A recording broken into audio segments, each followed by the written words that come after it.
আমি আমার ঠাকুর ঘর দিয়েই আজকের ব্লগটা শুরু করলাম।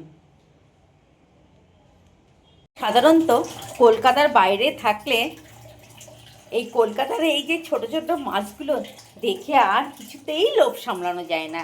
তাই দেখো কর্তামশাই এই বাজার থেকে আজকে কত রকম ছোট মাছ নিয়ে এসছে। শীতের এই অফুরন্ত সবজি, এইগুলো দেখে কি লোভ সামলানো যায় বলো?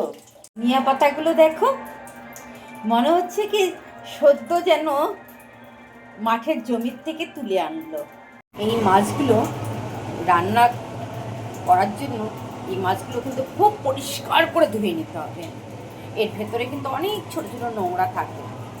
আর এর জন্য আমি সবজি কেটে নিয়েছি, আলু, বেগুন, শিম ভাজার জন্য তেলটা খুব ভালো করে গরম করে নিতে হবে। না করলে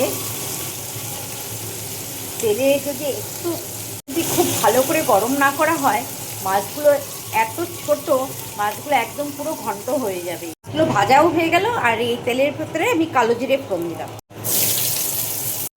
এই চচ্চড়িতে একটু কালো জিরে ফোড়ন দিলে কিন্তু বেশ লাগে। একটু ধনিয়া পাতাও ছড়িয়ে দিই। হয়ে গেল আমার এই মাছের চচ্চড়ি। আবার ভাজা মাছও রেখে দিলাম। এই আমাদের দুজনের খাবারও থালায় বেড়ে নিলাম। তাহলে আমি এখন খেতে শুরু করি। তোমাদের সাথে পরে আবার কথা হবে অন্য একটা ব্লগে।